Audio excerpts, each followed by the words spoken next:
দক্ষিণ এশিয়ার অন্যতম আধ্যাত্মিক প্রাণকেন্দ্র ঐতিহ্যবাহী সোনাকান্দা দারুল হুদা দরবার শরীফে শোকের ছায়া সকলের হৃদয়কে আজকে ব্যঙ্গে চুরমার করে দিয়েছে।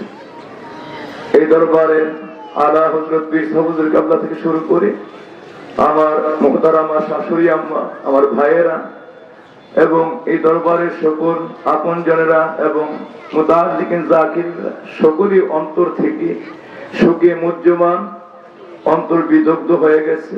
শুধুমাত্র রাব্বুল আলামিনের পবিত্র হুকুম বিদায় এই জায়গায় সকলই সবরে জামিল করতেছে।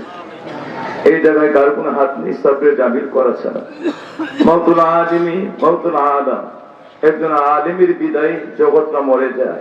এই বাণীটা কার জন্য? এটা ওলাম আলেমে সু তাদের জন্য নয়, এটা আলেম হাক্কানি আরিফ রব্বানি। সে আল্লাহওয়ালা, নবীওয়ালা, আল্লাহর মুত্তাকি বান্দা, যারা নবীর প্রতিটা সুন্নতের উপর আমল করে আল্লাহর পরহেজগারি, তারা লেবাস দিয়ে জীবনটাকে তারা আল্লাহ রাব্বুল আলামিনের প্রতি সমর্পণ করে দেয়। এমন একটা মানুষ ছিল আমার ভাই জনাব মরহুম হাদারাত মাওলানা সাইয়্যিদ আহমদ রাহিমাহুল্লাহ। এই ভাইটির কথা কি বলবো আপনাকে। আমি প্রায় 12 বছর হয়েছে সোনাকান্দা দরবার শরীফের সঙ্গে আত্মীয়তার এই সম্পর্কের সময়টুকুন। এ থেকে আমি যা দেখেছি, একজন আলেমে রাব্বানি, আরিফে হাক্কানি, আল্লাহ রাব্বুল আলামিনের একজন কামেল আল্লাহওয়ালা মানুষের যতগুলি দিক ছিল আমি আমার এই ভাইটির মধ্যে দেখতাম। সোনাকান্দা দরবারের সকল ভাইয়েরা সবাই আল্লাহওয়ালা, এর মধ্যে উনি একটু ব্যতিক্রম মানুষ ছিলেন।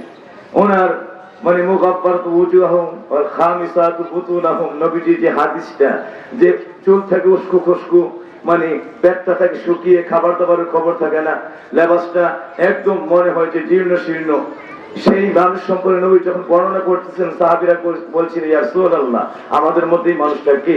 নবীজি বলেছেন যাকা ওয়াইস আল কারনি, তোমাদের মধ্যে এমন ব্যক্তিটা হলো ওয়াইস আল কারনি, মাজহুরুন ফি আহলিল আরদি মারুফুন ফিস সামা, জমিনবাসীর কাছে পরিচিত, আল্লাহর কাছে সবচাইতে বেশি পরিচিত এবং সবচাইতে বেশি মকবুল মানুষ, আল্লাহর একজন প্রেমিক, আল্লাহর বন্ধু ওলিউল্লাহ।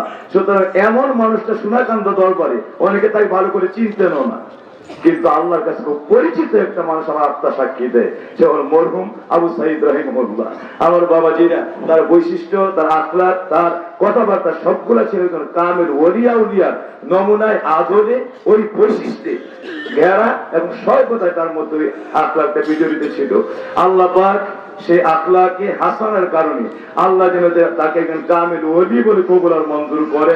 আল্লাহ রাব্বুল আলামিন যেন তাকে বেলায়েতের ওলি বলে, আখিরাতে আল্লাহ রাব্বুল আলামিনের আত্মী জান্নাতের বাদশা বলে আল্লাহ তাকে কবুল আর মঞ্জুর করে।